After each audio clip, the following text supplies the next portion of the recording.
What? Velvet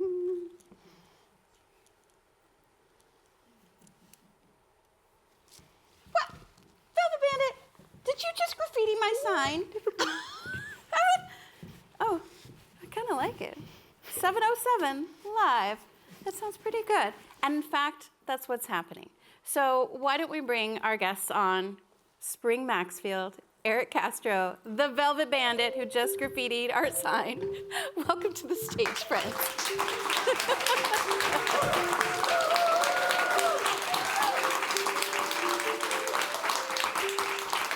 Welcome to the 707 Live. The 707 is a weekly half-hour program produced by KRCB 104.9, a service of NorCal Public Media.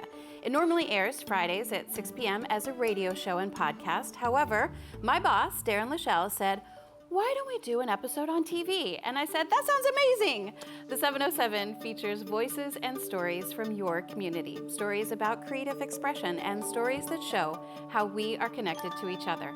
I'm your host, Michelle Marques, and during today's show, we are going to meet 3 guests from past episodes of the 707. Now, when I'm not on your radio, I love to spend my time drawing and painting. As an artist, I am drawn to stories about art and culture, so naturally, many of my guests are artists. My first guest is filmmaker Erik Castro. Erik worked as a photojournalist for nearly 2 decades in Sonoma County, and at that time, he was also a stay-at-home dad to his 2 young children. As he was leaving that line of work, Erik made a documentary called Creating a Photojournalist. It has earned multiple awards. And our conversation on the 707 about his film also won a national award from the Public Media Journalists Association. So here is a clip from Creating a Photojournalist that deals with the nature of memory.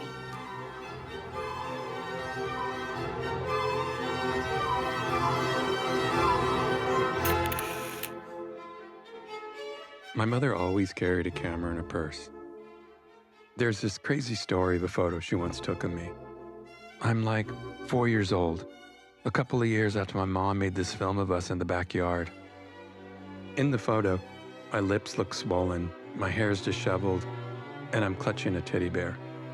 She said I had gotten such a bad flu that she and my dad thought I was going to die. So they decided to take a photograph so they'd have at least one last picture of me.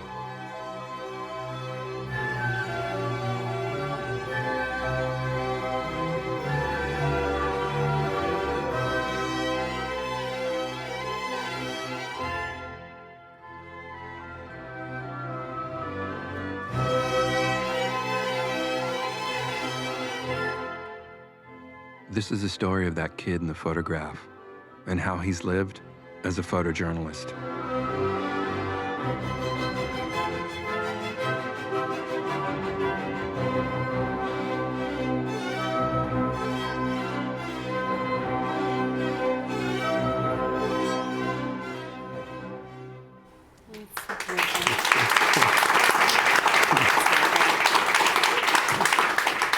My next guest is a former lunch lady turned street artist named the Velvet Bandit. During the pandemic, she ended up with a lot of time on her hands and art supplies that weren't going to art themselves. So she started creating funny, punny images and then headed out to the mostly empty streets of Sonoma County to paste them up on electrical boxes, street signs, and walls. The Velvet Bandit is one of the most prolific street artists out there, and you can see her work all over the Bay Area and beyond. Here is a clip of the 707 featuring the Velvet Bandit in action. Yeah, so basically I just drive around and scope out places to paste. Is there a best time of day to go pasting? I think dusk. Dusk is good, but really, like, it's nice to do when there's a big crowd of people. Like, I've pasted in downtown Sausalito before when there's just like hundreds of people in the street and no one's paying attention to me. Everyone's on their phones or like talking to other people, so that they have no reason to look at the weird lady with a paintbrush in her purse. Anonymity is important because what she's doing is not legal. We pull over at a strawberry stand off Highway 12 where she'd pasted her art a while ago. It's looking a bit worse for wear, so she's going to paste a new piece over it, a big strawberry that says, "You are berry loved." We get out of the car and step through the grass and weeds while a chorus of frogs sing to us in the darkness and an occasional car speeds by. In less than 30 seconds, the new art is pasted over the old one.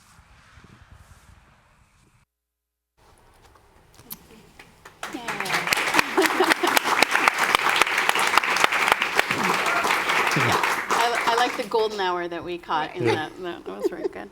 And my final guest is actually the most frequent guest on the 707. She has been in 3 different episodes. Spring Maxfield is the executive director of Santa Rosa Urban Arts Partnership. While Spring is an artist herself, her role as a facilitator, bringing artists together with community, is the reason that I really wanted her to join us today. Spring has created and supported some amazing events in Santa Rosa, like co-founding the Great Handcar Regatta, featuring steampunk elements and handmade vehicles that were propelled along the train tracks. She's worked on Winter Blast, the whimsical lighted sofa parade that welcomes in the holiday season in Santa Rosa's Sofa Arts District. And most recently, Santa Rosa Urban Arts Partnership supported the Earthly Procession, an Earth Day collection of giant moth puppets that were paraded from Juilliard Park to Courthouse Square by a group of about 80 volunteers. Here's a clip from the 707 where Spring talks about the value of infusing the arts into community events. It's just a really lovely way to come together that's encouraging everyone to be a participant in their community. And when we are participating in our communities, we feel more connected to each other. And when we feel more connected to each other, it's better for our mental health, our physical health, and our general well-being. And we have an incredible city here, and we have incredible creative people here. And I think we get so caught up behind our screens that it's really hard to make that personal connection. And at the nonprofit, at Santa Rosa Urban Arts Partnership, we really want to give people an excuse to make connections, and we do it through the arts and arts programming. And so giving people an opportunity to come out and get creative and get weird and be theatrical is just perfect.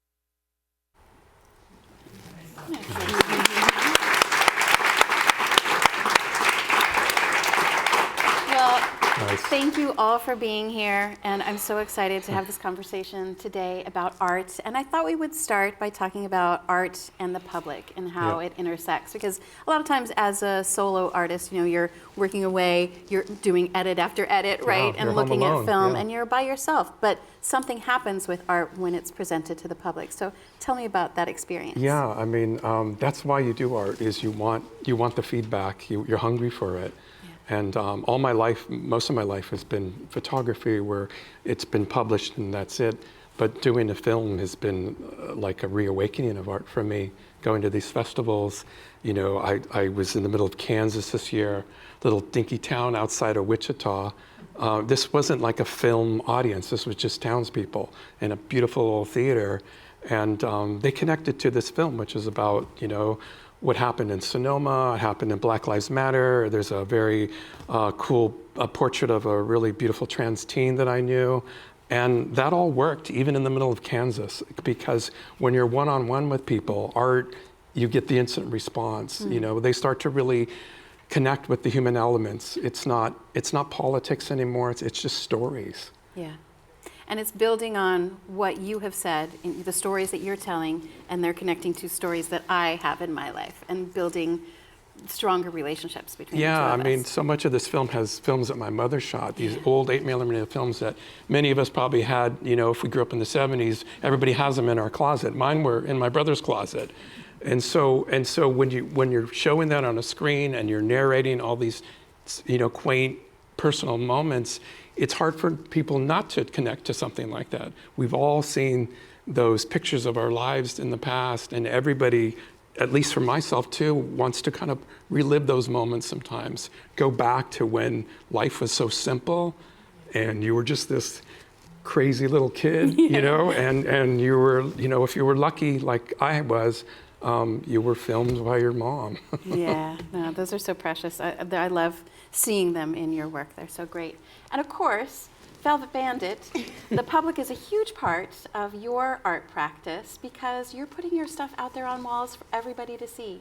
I am, and I've been an artist my whole life, and I've never had this kind of connection to people in the community like my street art has had.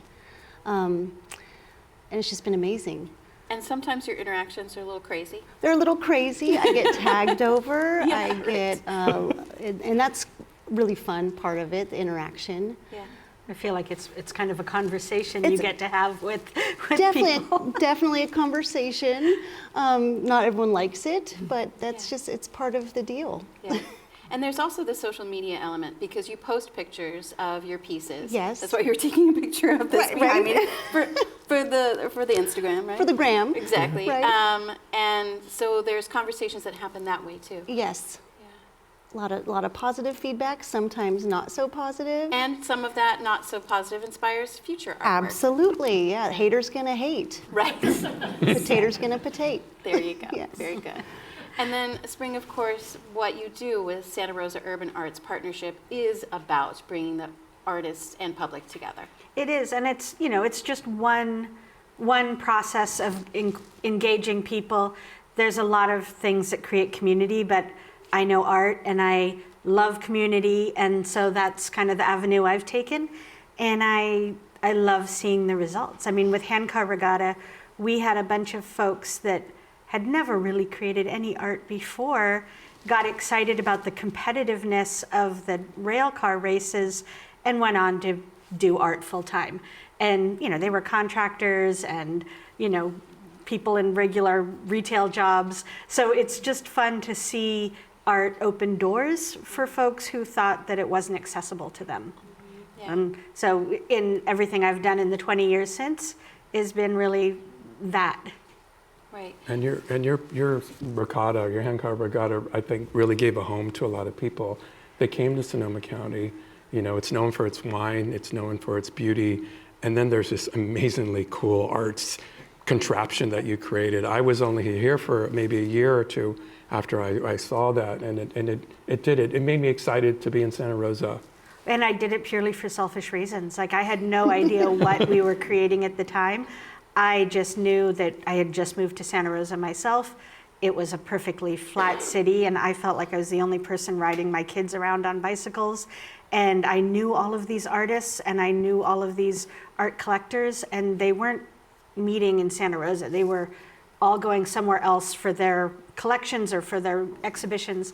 And so really it was selfish of me, and then it just turned into a great thing that I kind of got addicted to, like making people enjoy their community. Yeah, well, thankfully that happened because, yeah, you really made my life, and I think a lot of people, Well, had I known enjoyable. what it was going to become, I probably would have never started. That's the bliss of ignorance is bliss, right? But that community element of it is so special, right? Because you're building that not just for that event, but then it trickles into all of the other events. And too. I absolutely am so in love with the community that I get to meet. It's like being around brilliant people constantly.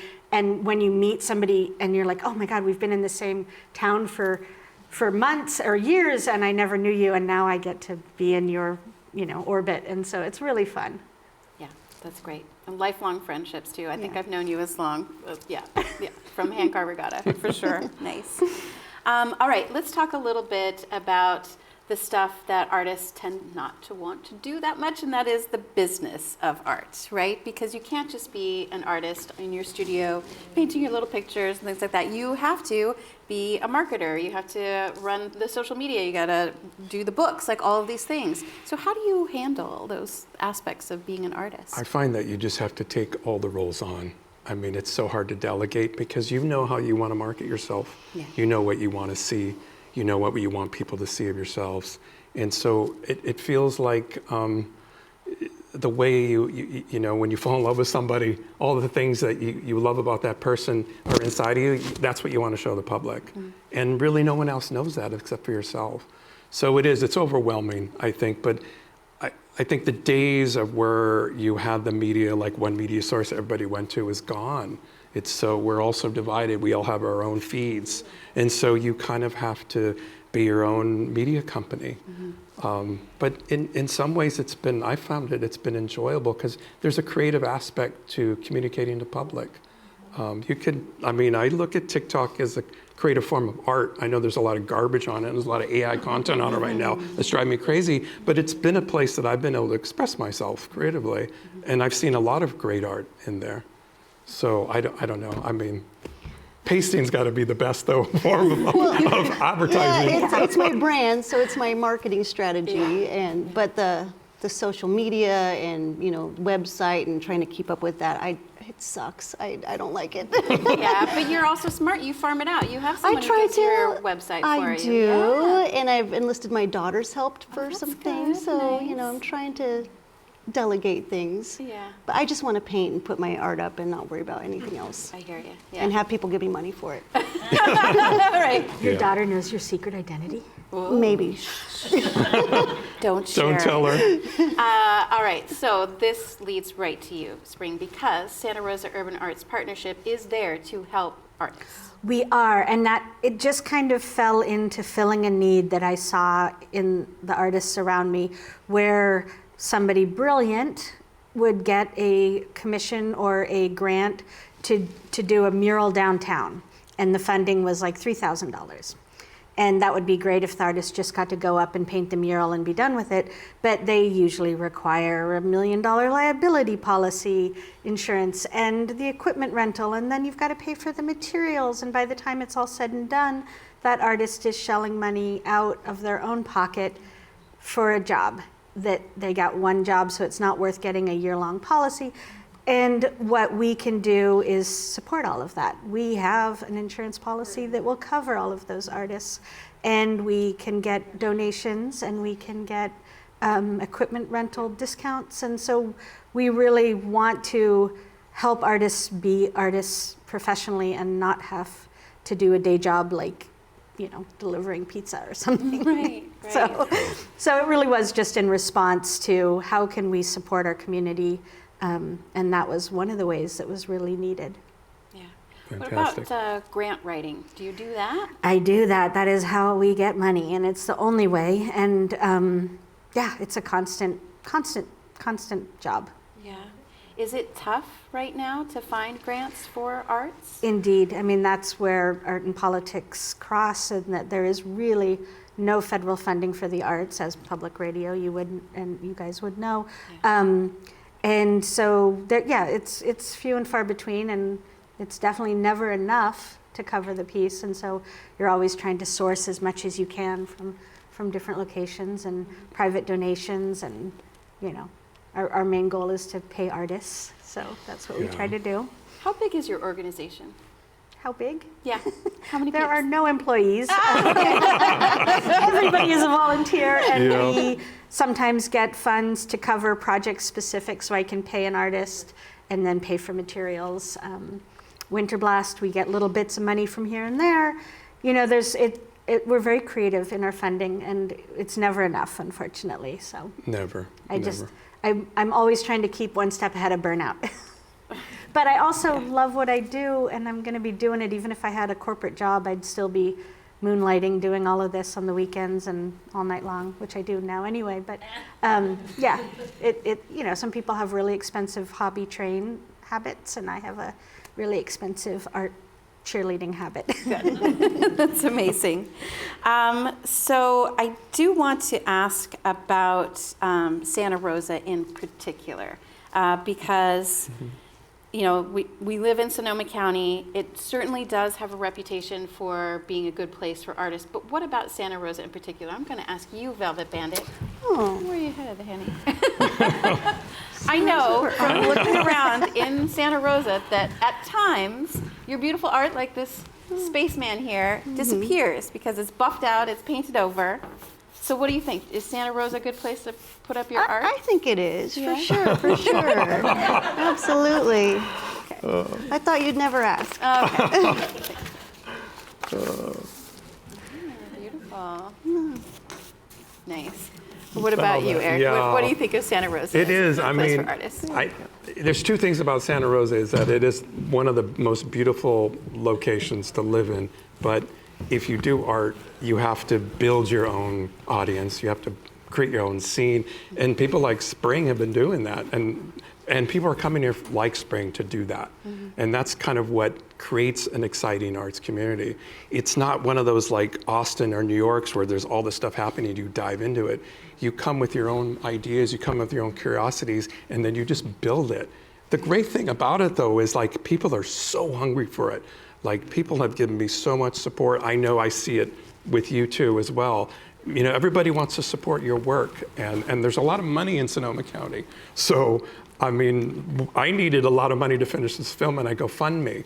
And I know a lot of that came out of Sonoma County. And I felt like Jimmy Stewart at the end of, you know, It's a Wonderful Life when it all came in, because it would have been impossible to release the film. It was booked, and it wasn't done because I didn't have the last big chunk of money. And so yeah, this is a great place, but you got to do all the work. You really do, right? And then finding venues for your show. Like I'm so lucky you sent me a link so that I could watch it and we could talk about it. But people, every time I play that interview or snippets of the interview, or we see a little clip, everybody's like, well, where can I see your show? I mean, the film? The film? How can we watch the documentary? I think the film, I can't say it now, but I really believe it's going to have a home in Sonoma County. Okay. It's going to be here where this film is going to be based and have access to. Oh, that's great. And so I'm working on that, and I'll be probably announcing it soon, because I want it here. Yeah. It's all about here. Everything in that film, you know, I get emotional. You know, it's a life in 45 minutes. Yeah. And it was hard to watch that too, because you were ending your career, a career that you loved. Well, it's not ending. I'm still doing a lot of visual work. It's just the reality of the news industry has collapsed, where people like me who would move to a small town, work in a small town paper, where you're really, talk about being part of everyday community. Work in a small town paper, you are everyday community. That whole industry is gone. Those jobs are gone. Yeah. And so that's what made me want to say a goodbye love letter to it, and include all this, you know, all this imagery of my life. But yeah, life's changed. I mean, I'm still excited about the future, what I'll be doing visually. But yeah, I was sentimental about how America has changed in that sense. Yeah. I can't wait for everybody to see this documentary. It's so good, and especially for us in Sonoma County, because there's so many parts of it that you see, like, I recognize that corner. I know where that is in the town of Sonoma, and so it's really fun to see those things. It adds another layer and a connection for us here to see that. Yeah, it's definitely an image of this neighborhood, the market, Benton Market in my neighborhood. There's a scene of my son in it. Right. There's just everything I shot in the last 20 years was photographed from as close as I could be from home, because I had my kids. I couldn't travel anywhere. And so Sonoma County became the place that I expressed myself. I think I want to talk a little bit now about youth and children in art, because this sort of leads into your film really well, Erik. You talk about in this, because your children, you're a stay-at-home dad, so they ended up in the film. But how did that happen? They were in the film because I was learning how to make films while they were young, and I was making films about their lives, like their daily lives, what they did at a playground, and then sending them to my family. But as they got older, they became more demanding about what they wanted to do with the films. My daughter was the one that became very, she took over the film ideas, and she would come up with script ideas, and she did this thing where she decided she wanted to play a role as like an investigator who drank too much. We found out that if we used apple juice, it looked like bourbon. So she would drink on camera, and we'd light matches so it looks like she was smoking. But she had all this dialogue in her head, and so I would film these scenes, and we would edit these little movies, and I didn't realize at the time, but I was learning how to be a filmmaker with a really bossy director. And it was exciting, because I was realizing that it was something I loved to do, and I was getting better at it. And the more I delve into my children's imagination, I think the more it helped me express what I was seeing in my head as a filmmaker. Yeah, and that sense of play that kids have, right? Yeah. I mean, Neela, your daughter, had a great idea. Like, I want to do this film noir, right? Let's do it. But Yeah, and it was all in her head, and you know, you would hear me on, it's on the film, but you hear me laughing in the background, and then my son would yell at me, "You're ruining the cut! You're ruining the cut!" You know, and they really, like the home became this place of make-believe all the time. Yeah. I was just trying to entertain myself as a stay-at-home parent. But later, as I look back and made this film, I realized, wow, that's where I learned my craft. That's so precious. Yeah. I have another clip from the movie. So this is from Erik's documentary, Creating a Photojournalist. It features his daughter, Neela. I remember I went to Ventura Beach with my sister Heidi and my kids, and there was this moment where my daughter had run up to me and told me this story. While she was telling me, I filmed it. I filmed it with my phone, and I started to think then, and I still think now, that a lot of the reason why I was creating these films was because I was trying to mimic memory. I was trying to create videos that mimic how I'd want to remember this moment. And in some ways, I think it all came down to the fear of aging, and the fear of death, and the fear of like, you're just not going to be around, or you're not going to be capable of doing some of the stuff that you're doing now. I went on these rocks. It felt like I was on a different planet. It was super cool. And it's a really cool feeling to feel like that. Yeah, that's all I want to say.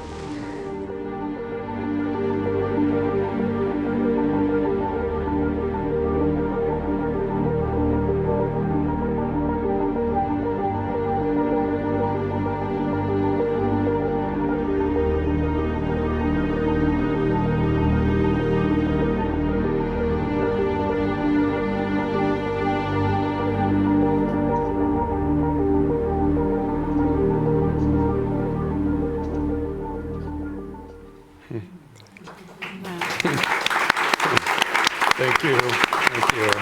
Yeah. Yeah. That piece is so beautiful there at the end where you see the strands of hair just moving across her face. And when I watched that the first time, I actually had to stop it because I felt like when I was watching that clip, like I'd seen it before, which was crazy because I'd just seen it. But the way that you looped it and that feeling of memory, like, or of dream, like, scenarios, because that's how it is in your dreams. You see snippets. Yeah, and that's I think how my memory works, is it's very blurry and mushy like that. Yeah. And I made that video literally as a tool. I was having a really hard time in my career getting work, you know, getting funding, you know, making money, finding an audience. And so I would make these videos that I would use just to watch, to kind of like, get through the day, function. And I did this show in an A Street gallery, my very first big art show at Christy Marks Gallery. And and Christy was like, oh, by the way, Erik has these videos that he makes. And she showed that one clip. And I remember like there was this older gentleman that he started tearing up. And I knew, like, it's not just me, like, you know, like these are things that we all kind of need. Mm-hmm. And yeah, they were just, making these videos were tools to help me just function as a person. Yeah. They weren't meant for, really, I wasn't planning to show any of this to the public. That's what makes this film like make me so raw when I talk about it, because yeah, there's a lot in there. There really is. And do your kids, are they still collaborators with you? No, or? they're doing their own thing, which is great. Right. Like they're done with me. Right. You're you're boring. You're lame. Whatever. Like get out of my room. But that means they're on their own, and that's exciting to me. It's really exciting to see them come into young adulthood. My daughter's 20. She's already lived in the city for a year on her own. My son's going to be going to college in another year, and they're their own interesting, intriguing people, and they have their own interest. I wouldn't want them to copy or to do the things that I did. I would hope that they have completely other ideas of how to live life.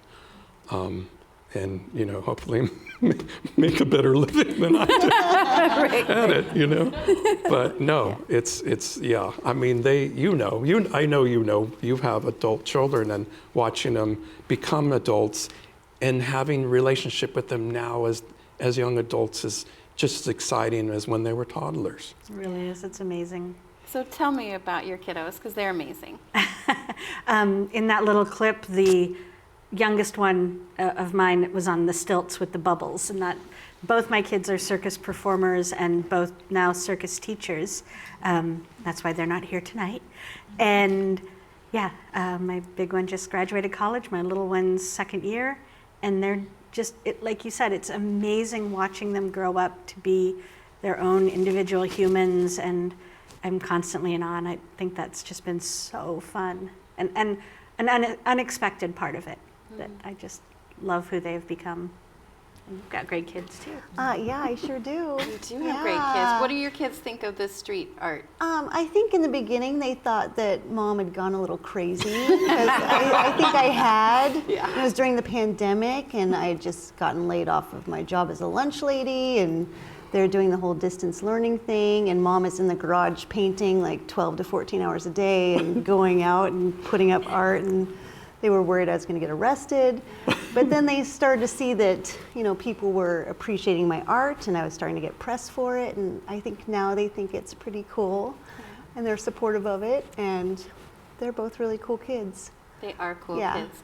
So when you are creating art in your studio, aka garage, Yes. when you're doing that, I love your process, because you do something like this jam jar that's behind us here, and then you come up with different kinds of things. Do your kids ever suggest, or do you ask them for Yeah, ideas? sometimes they Yeah? do. They'll throw out suggestions Yeah. for sure. Nice. Yeah. That's good.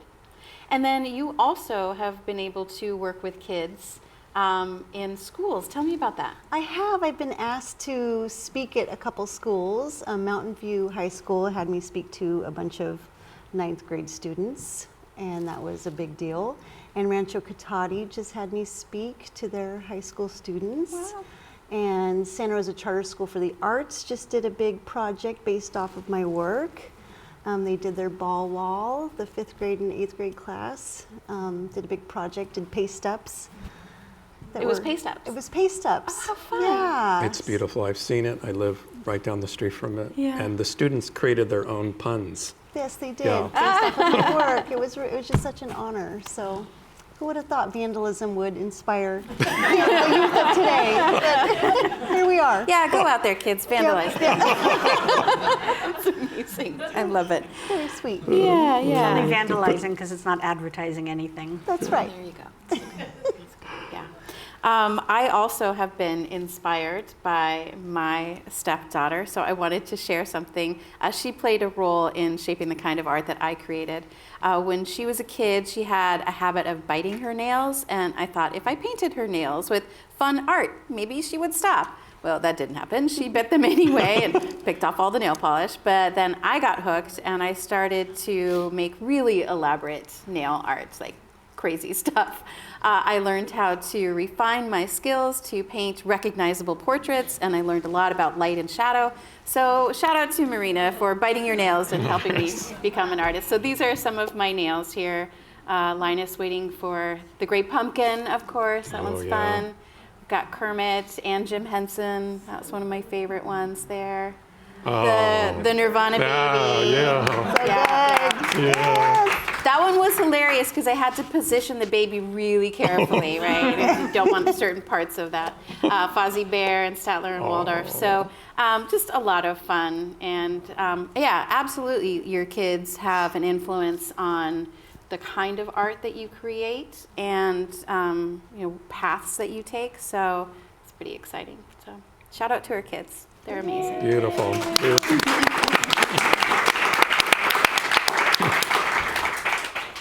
All right, this is the topic. That's a big one. It is art and politics, right? So I'm just going to look at you. Oh, you're looking at me. Well, Tell me about the reasoning and how politics have become such a big part of your artwork. Well, my artwork, it just started off me doing funny things during COVID for the community to feel connected and bring some lightness to the situation. And then the murder of George Floyd happened, and I realized that I could start painting about social justice issues. And then we had this really big election coming up in 2020. So I started painting a bunch of pro-vote paste ups that I put up all over Sonoma County. We're talking hundreds of them. And I wasn't telling people who to vote for, but I just wanted to tell people to get out and vote.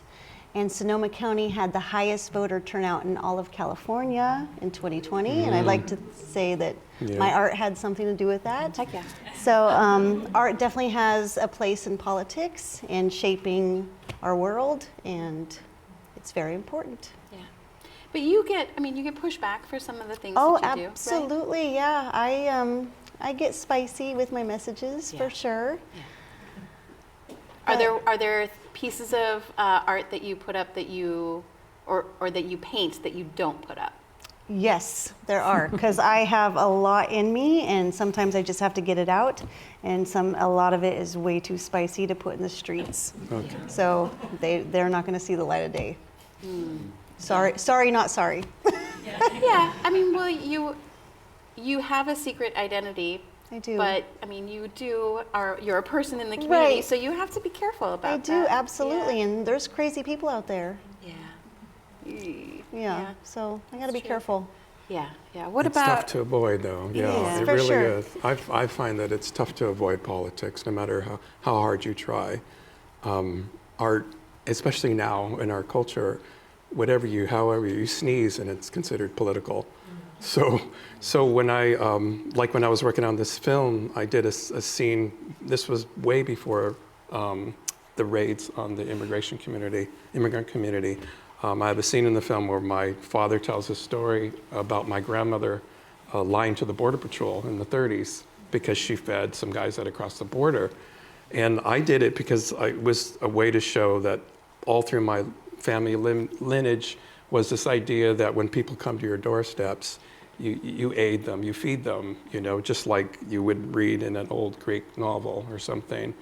Now, when I show the film and I'm at these festivals and I talk to the audience, that film always sparks a political conversation. Was it done because of your views on immigration? And it wasn't, but now that's the interpretation of it, which I think is beautiful. I mean, you can't arrest my grandmother because I was 1930. I think she's safe. But the idea of people come to this country and offer us so many rich things, ideas, creativity, hard work, and we should embrace that. And I know very few artists that disagree with that sentiment. And so I feel like because we hear this all the time on television and social media and stuff, it kind of behooves artists to kind of remind people why we're such a wealthy country of ideas, because they came here. That's where that's what makes this country so interesting. Yeah. And Spring, politics and art come into play with Santa Rosa Urban Arts Partnership for sure. I mean, I think about the Earthly Procession, right? And thinking about policy change that might be in that. Now, the Earthly Procession, tell us a little bit more about that. So that was at Winter Blast, we had an artist, Alina Nubel, who had created these giant salmon puppets. And that was great, they were adorable. But the real kicker was that they swam upstream of the parade, and that was chaos. And it was so perfect and wonderful.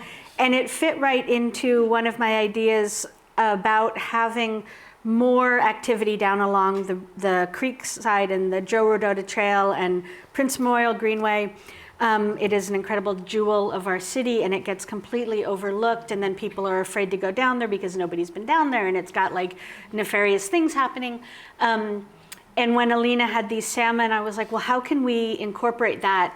And I was talking to the city arts coordinator, and she said, well, bring it to Earth Day first. And my politics is being very diplomatic with everybody in the city and my artists and making sure everybody gets along. And so we decided to do the Earthly Procession, which was going to be the salmon, and Alina was really environmentally aware and wanted to talk about migratory birds and night creatures and the effect of light pollution.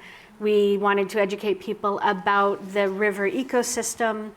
And so we did a series of community building workshops that were free to the public, as well as 2 zine making workshops where we brought in educators to talk about these issues, encourage the people, we did them at the library and at the Arlene Francis Center, to make their own little zines, which are kind of like little homemade magazines that talked about environmental issues with light pollution and with the river riparian environment.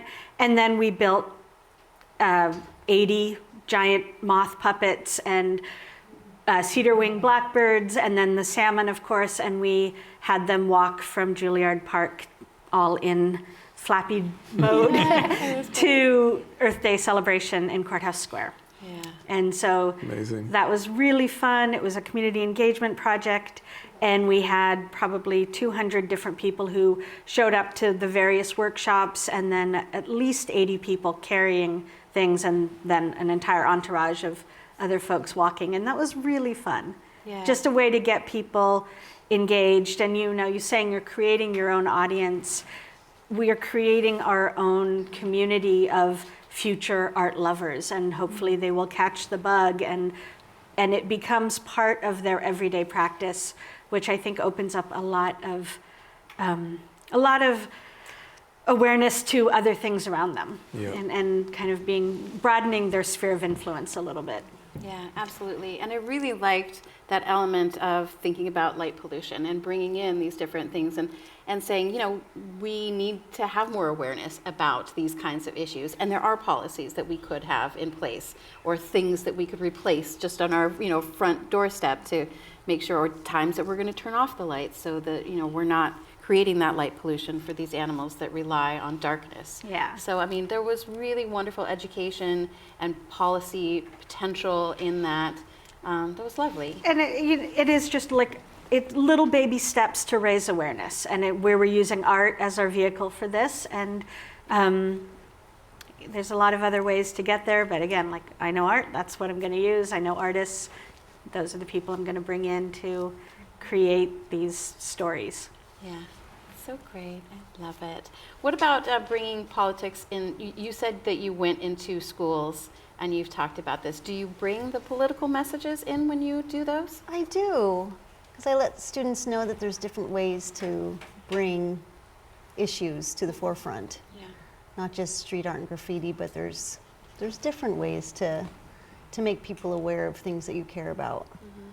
And it's important. Right. And what about freedom of expression? Because that's a big part of what Absolutely, you do. yes, yeah. Express yourself, always. Right. But the way that you do it sometimes is controversial. And is that a message that, like, the teachers and the students are all vibing with? Or? Not all the time. Not all the It's delicate, Yeah. I tell the students to, be mindful and not graffiti, and, I'm not teaching kids to go out and do vandalism, that's for sure. Right. Street art. Street art, yeah. She's better in the community, though, visually. I know when I drive down the street and I see your work, I feel like, okay, cool. Velvet's been here. Nice. It's good. Nice. Yeah. And you are really prolific. How do you try. keep cranking out all of this more art? I love this. Slapping stickers on my set. Yeah. I love it. So how do you continue to generate all of this artwork? That's a good question. Because I can't stop. It's my therapy. It's how, I get so frustrated with issues in the world, and this is a good outlet for me to... It's her expensive train hobby. Yeah. No, but I hear your frustration when I look at your pieces sometimes. I hear your annoyance with something that we just can't figure out, and you use a clever pun to kind of, you can hear your voice in your work. Thank you. It's great. Yeah, it's very cool, and it's enriched the culture of Santa Rosa for sure. Thank you so much. Yeah. It is lovely. It makes me feel better, and it makes me feel better that other people can feel it too. Yeah, because it's hard to find things that make you feel really good right now. Right. I mean, right? And true. so everything, I think, in my mind, when I work on something, like when I worked on this film, I remember I wanted to be entertaining, I wanted to be uplifting and funny and exciting, because that's the opposite of what we normally see on what's happening politically, and the way the conversations are politically are really, fierce and intense. And so, I'm always looking for art that is the opposite of it. Can have a message, but that has some entertainment, some playfulness to it. Yeah, or a really strong connecting kind of emotion. Like I'm thinking about the segment in your documentary where you're interviewing men who are getting their gang tattoos removed, right? Yeah. And so that in and of itself, talking about gang violence and all of those kinds of things, that's a rough topic to handle. But the way that we saw it in your documentary was as a father. Yeah, it was of him watching the film that happened 14 years ago with his young 7-year-old daughter, who was hysterical because she was reacting to all the things she was seeing of her father. She was great. With all the tattoos. Yeah. And again, I was trying to find something more playful, because you can talk about dark subjects and show, the humanity, and there's always a sense of comedy to a dark situation that I'm always looking for. Yeah. I mean, my daughter always tells me, "You laugh at everything. You laugh at everything." I laugh at a funeral, like I do. I do laugh at everything because it is. Sometimes things are absurd, and that's the way I've kind of dealt with the way culture has shifted to a very combative state. I tend to laugh at a lot of stuff now. Yeah. I'm the same way. I know. I was going to say your artwork has so Yeah. many punny and interesting and silly things in it. You have to with laugh. strong you're gonna messages, cry. though. Right. Yeah. So describe some of there. I know that there's a lot of Velvet Bandit fans here in the studio audience. Woo woo! Exactly. Shout out.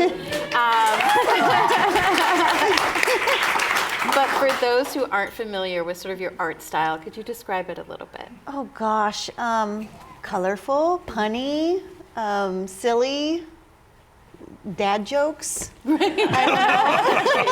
Right. In your face. But I also love the retro feel. There's a lot of retro images. Yeah, simple, not overly done. I just want to crank them out.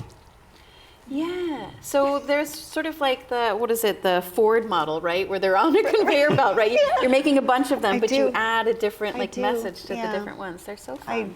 I do multiples at a time. Yeah. And I do the same design over and over, and I like repetition. I like to switch it up and do different sayings on things. Yeah. But repetition is important as an artist, right? Agreed, yeah. That's how you get better. Right. Yeah. They're familiar objects, though, that you use, and sometimes they remind me of those wacky pack stickers we had as kids that they used like an old coffee company, but then they changed it and made it something disturbing. Like you take something really simple that we do, and you make it clever. You make us smile, you make us laugh, you make us think. But they're objects that we all recognize usually. Well, I think it's really important too to recognize that it is art. It's not just graffiti, or it's not just, that there is a wide breadth of what can be called art, and you may not like it, you don't have to, but it's there and it serves a purpose, and even the people who hate it are reacting to it, and it is affecting them. And there's been a lot of people, I think, who started out hating it and now go around looking for them because they've come to appreciate what it's done. Just driving by that sign every day with the poppies or whatever it is, it has brought joy to their lives, even though at first they dismissed it as graffiti and vandalism. And so in that way, it's, we're building our audience. Yeah, That's right. Yeah. Nice. All right, let's talk, I guess our last segment, we are going to talk about art and mentorship. I know that you have had a chance to be a mentor. Tell me about that experience. Sebastopol Center for the Arts reached out to me to be a mentor for their incubator program, and I think she's in the audience tonight, Keviet Miner. She's a lovely young painter, and it was a great experience. I probably learned more from her than she learned from me. But yeah, it was great. But I think going forward, I'd like to be a mentee next time and have someone, because I honestly don't know what I'm doing. She does, but I don't. Yeah. But it was fun. Oh, that's so wonderful. Yeah. Did they reach out to you to be They in did. this program? Serafina, the director, reached out to me, and I'm going, really, me? But she did, and here I was thrown into this program. But it was a lot of fun. That's wonderful. Yeah. Spring, have you had mentors in your life or mentored anyone else? I think I mean, looking back, there have been people that I definitely learned from at the time. I don't think I recognized them as mentors. I always felt like I didn't belong in that position, or they weren't actually talking to me. As I get older, I'm much more comfortable in my skin and much more comfortable in my place in my community, and I'm very grateful for those people. I never had the full experience of having a mentor and being a mentee. I could really use a mentor now if anybody wants to step up. But I see the value, and I would not be where I am without the people in my life and the cheerleaders who are there cheerleading me, like you. I mean, you're always so enthusiastic about the work that I do. And I don't even consider it work. It was just like this weird tick I have about making art and making community engagement, and seeing it from other people's eyes of going, oh, wait, this is great what you're doing. And Mary Vaughn, again. Mary Vaughn, everybody's like, hey, Mary Vaughn. Having those cheerleaders, and because I feel like I'm the cheerleader for everybody in my community, and I love what they're doing, and I love being around artists, and then having people like you and Mary and you just minutes ago saying how regatta was so important to you. Yeah. It's like, oh, okay. And I think that what we feed each other is so important as well. Absolutely. Yeah. Absolutely. Yeah, for sure. Have you had a mentor in your film experience? Well, the thing that I will be doing is I'll be teaching for the first time here in where the town where the station is. Oh, nice. At a high school called Credo High. I just got a position through the college here, the Santa Rosa Junior College, to teach photojournalism. Congratulations. And that's so great. I'm excited to teach a class, because I know that I'm going to learn so much about art and visuals Right. from young people experimenting with photojournalism for the first time. Yeah. That really just, because I get excited around young people, because I know that they have usually no filter. They have, they're not thinking in a box. There's no box. Mm-hmm. It's just, let's try something new. Let's experiment. And I've noticed just over my career, I've always fought against that. I've never wanted to be really technical or professional at what I do. Mm-hmm. I'm always trying to tear down what I learned and try to relearn new things, new tools, new ways to communicate. And I just find young people are just really good at that, because they're just trying to figure out who they are, let alone how to work something technical. So yeah, I'm very excited to be in a classroom full of young, creative people. We're going to have to talk about that. Yeah. So it's like 707, right? Yeah. That's amazing. And we're also seeing it too, like outside. I mean, I think about what was this most recent, really popular horror flick, Backrooms? Backrooms. Right? Have you seen it? Yeah. Creepy. Oh, I loved it. Yeah? I saw it with my son. My son took me. It was the second time. Nice. And he took me twice, because he said all his friends were talking. And I want to see it again with nobody talking. So he's like, will you come with me? I'm like, of course. Yeah. And like, I was instantly engulfed in this film. I adored what this creative filmmaker turned office space and made it creepy. Yeah. Where the sets were the monsters, really, of this film. And just a brilliant film. Yeah. And it is a North Bay young artist. Yeah, from Petaluma. Right. And just, just a brilliant creative artist from every stretch of the word. Yeah. Yeah, that's so inspiring to see those kind. And these are not established, like, Hollywood. These are people, and this is not the first one, right? In the horror genre, we're seeing a lot of really cool things. So that is exciting. And again, he created his own audience on YouTube. And again, like what you have to do now, like, you don't need studios, you don't need big companies. You do it on your own, and then they'll come to you if you create something as imaginative as this young filmmaker did. It's brilliant. Yeah. I love that. We get this inspiration from artists like Mary Vaughn. Everyone should look for Mary Vaughn because she's so great. And so that fills us up with ideas and a longing to do more, to explore more of our creative pastimes. And then we see this younger generation who also is showing us the ropes. This is what's possible. So it's very exciting. Well, it was so exciting to have all of you here with me to talk about art today. Thank you. Thank you for having us. And thank you for being on the 707. That was very exciting. Multiple times, Spring. Right, this is 4 now, right? I guess this counts as 4. Yes, it does. All right. Well, thank you so much to our guests. You can follow Erik Castro on Instagram at _Erik.Castro_.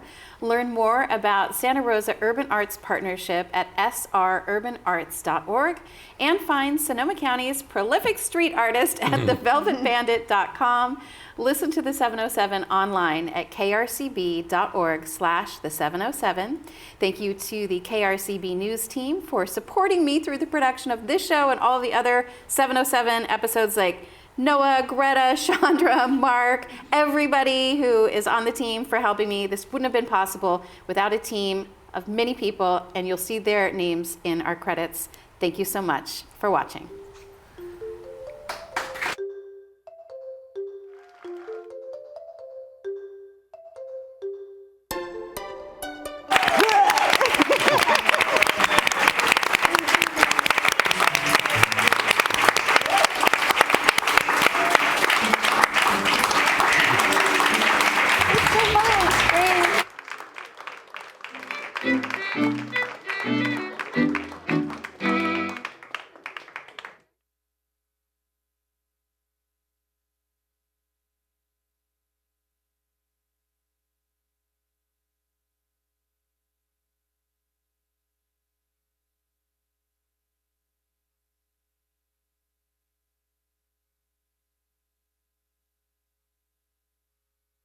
Right, our little hand signals are amazing. So we do want to talk about art with you. So there is a Q&A session here. Hannah has a microphone, so if there are questions that you have for our guests here, and it could be like, what's your favorite color? But it could be whatever you want to ask our artists here. And yeah, so is there anybody who has a question? See here, Ellen? There's one. Oh, sorry. I just finished a large article on Holden Caulfield, Editor in the Rye, a 17-and-a-half-year-old boy who was trying to be authentic to himself. So you're kind of like that. He's a big hero of mine. I read that novel probably 15 times, so. Yeah, well, I was just pointing it out. That's very kind. I love Holden Caulfield, yeah. Yeah, well, I'll pass the torch. Hi, I'm Ellen, and I know as artists that generative AI is a real concern. Stealing the art of training and stealing art from other artists. But do you see a way that AI could be a tool for you as artists individually, or would you say that you're just kind of like not going there at all? Question for any of you. You want to try that one, Velvet? 'Cause- Well, I feel I don't have to really worry about AI with street art, really. Yeah. And all of your pieces are individually painted. You're not making copies Yeah, of no things. copies. It's all individually hand painted. Yeah. I mean, for photography and filmmaking, it's coming. There's really no way to stop it. I use AI as a tool to do grunt work. I don't use it as a tool even to ask it for ideas, because I feel like the struggle when you're trying to come up with an idea is what makes us all human and creative. You need to struggle and find it. If you ask AI to prompt you ideas, it might give you an idea you like, and that's great and all, and you might use it. But I feel like that takes away from the human side of the creativity. But I know that, like, yeah, it's going to be a part of the way that films are made. It's going to be a part of the way that we see reality. And we're all going to have to figure out a way, personally, each of us, is how we choose to use that tool. Is it going to be a tool, or is it going to really tell us who we are? And so it's an individual choice, unfortunately, but it's such a force that I think is coming that it's inevitable that we're all going to be affected by it. Yeah.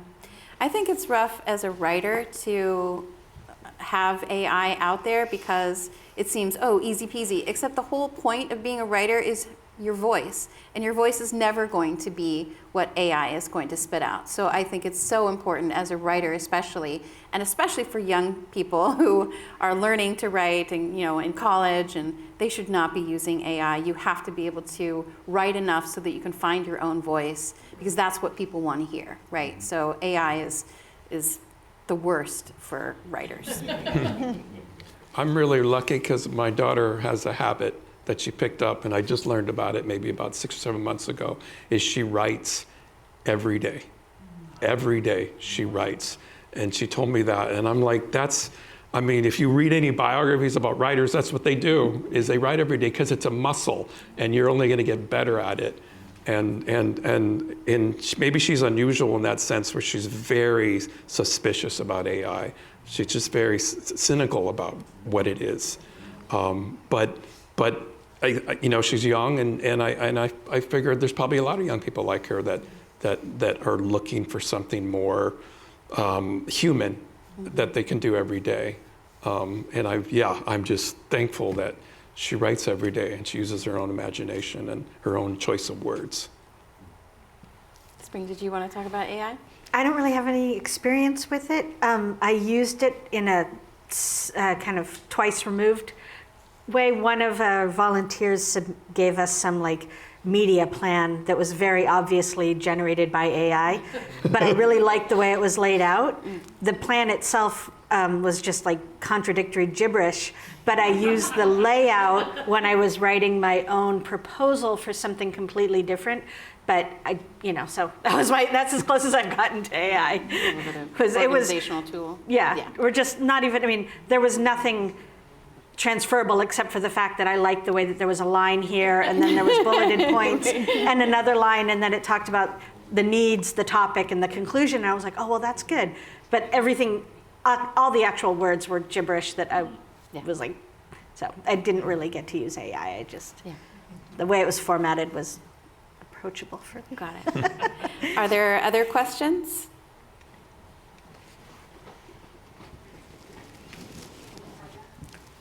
Hi, my name's Michael. Everyone keeps talking about Mary Vaughn, and I'm not familiar with that person. Can you tell me who it is and how to find out about her? Yeah. She's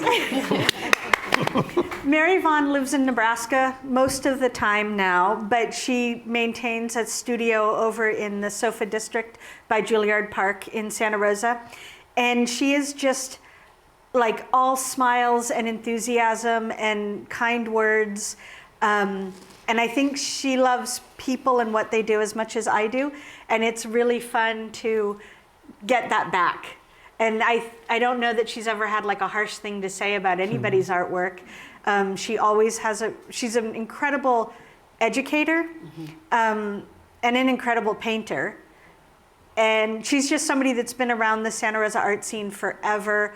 I think when her family in Nebraska started getting older, she would go back there to take care of them. So she's there right now.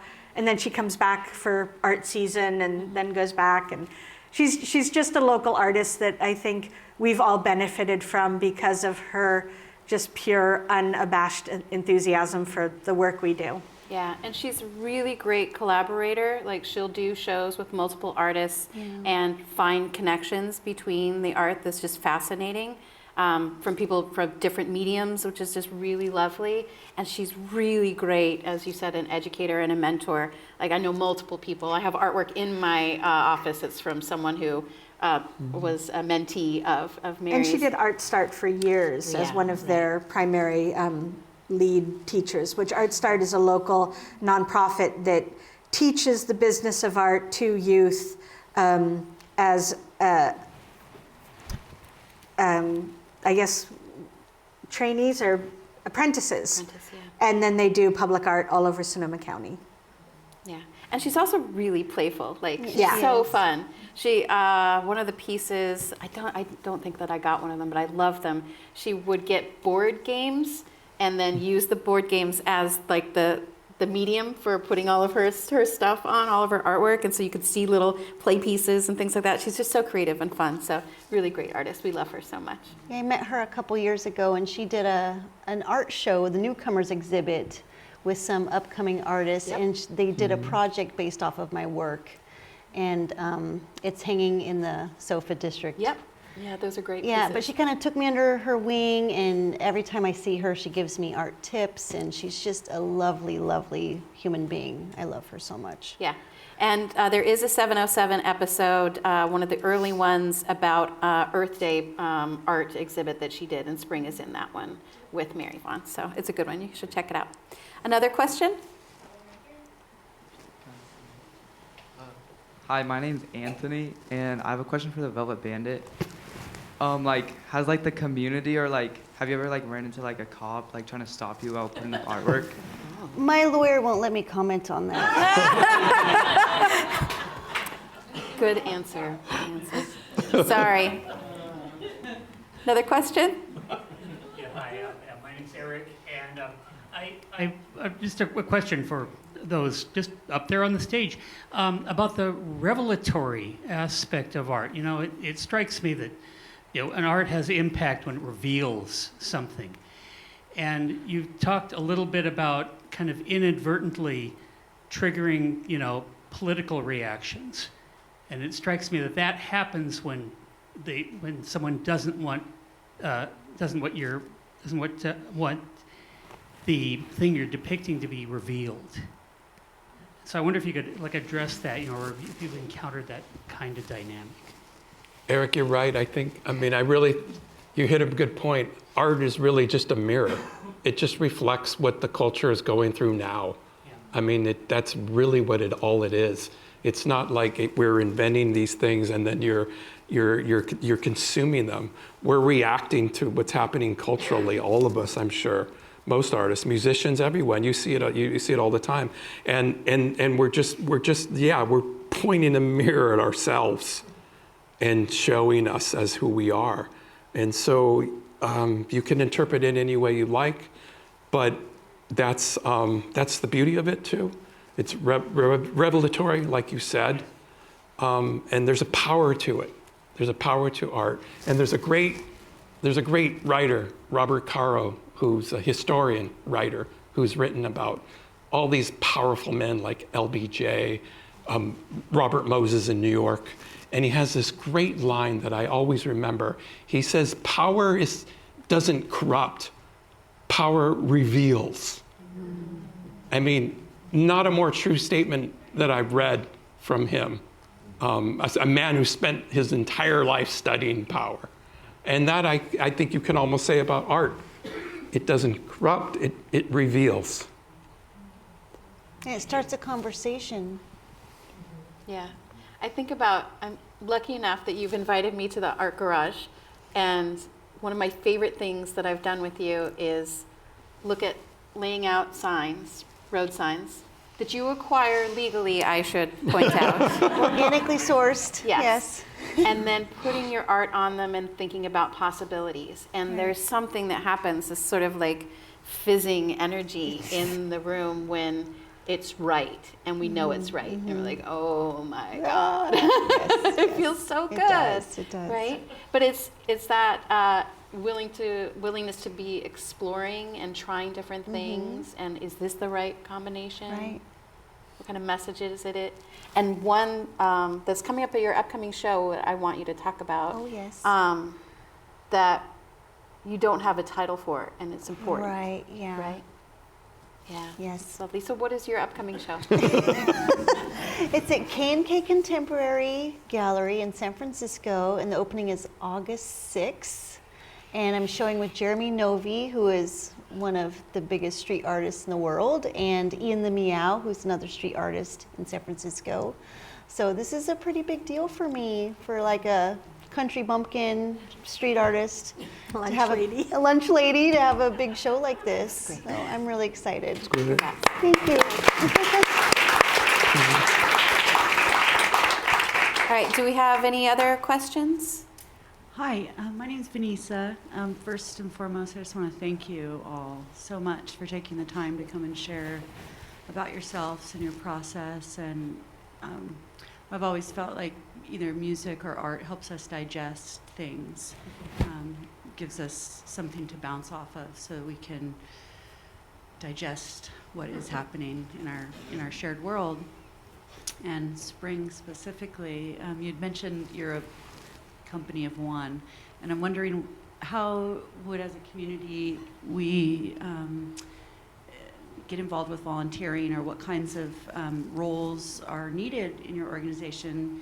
I think it's really an important thing that you provide an infrastructure for people to be able to create and not have all of their time and resources gobbled up by the bureaucracy that's necessary. So how can we support you? Yeah, let's figure that out. But yeah, definitely go to the website and sign up for our mailing list. We send an email blast about once every 3 months. We're trying to get better and more consistent. And my phone number's on there, and we can talk and go have coffee. What's the name of the website, though? srurbanarts.org. All right, was there another question back there? My name is Will, and I was going to ask, what do you guys want your eventual impact on what you're doing in the art community and world right now to be? Gosh, that's a deep question. Yeah. Whew. What's your impact? My impact. That's a great question, Will. Ooh. Will, how old are you, Will? Yeah. 12. Awesome. I want to change the world. Yay, good. Me too. I just want more kids like Will to ask questions and dig and dig and dig. You're not always going to get answers, but as long as you're inquiring and you're thinking and you're seeking that info and you're looking for things that interest you, that's what I would want to see. Thank you, Will.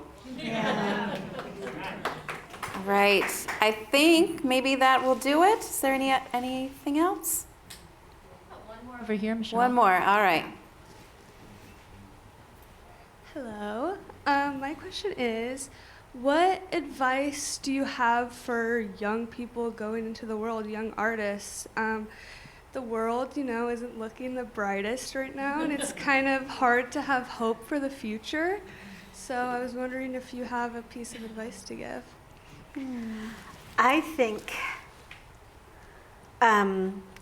being comfortable with failure, and this is something I've learned from my husband, is he builds stuff and he builds stuff and he builds stuff over and over again, and when it doesn't work, he gets excited because he gets to take it apart and do it all over and learn something every single time. And back in handcar regatta days, we actually had a trophy and an award for the spectacular failure. Mm-hmm. And I think between that award and my husband's lessons that he's tried to impart on our children, and I am only now beginning to see the beauty in repeated failures.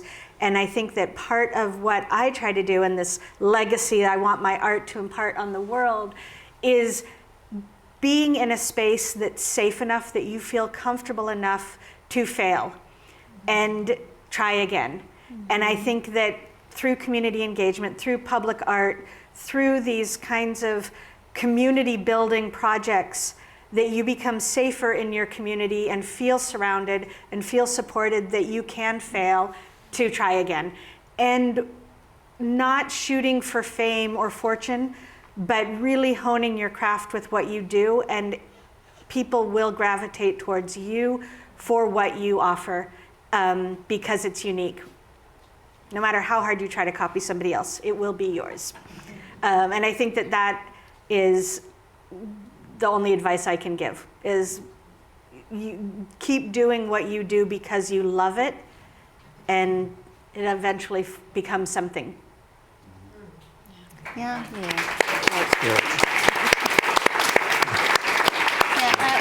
I was going to say the same thing, follow your joy, your passion, even though that sounds really cheesy, but I mean, my joy is activism and art, and I found something that intersects the two, and I love it, and I can't imagine me doing anything differently. I also think it's important that you find like-minded people, like having a community to support you, just, you know, hanging out in the garage and making art together, or, you know, making puppets for a parade. Those kinds of things are so wonderful because you find your people. And when you find your people, they support you, they're your cheerleaders, and when you feel like, I'm not finding the right groove, they're there anyway, and they're going to be there in the successes and the failures. So having that community is the best thing along the way. Find your Mary Vaughn. Yes. Yes. Yeah. All right. I think that might be it. Thank you Great. so much.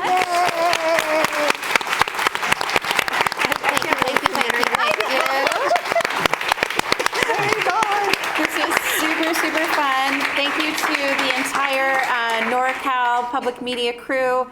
I do the 707 show usually by myself in my office late at night, and it's amazing to have a month to spend on this and bring all the volunteers together and our amazing TV crew. This was so much fun. We're definitely going to do this again. Hopefully not a year from now, but maybe in somewhere halfway between we'll do another one. But this is super, super fun. Thank you to Erik, to Spring, to Velvet Bandit, and all of you. Thank you so much. Thank you.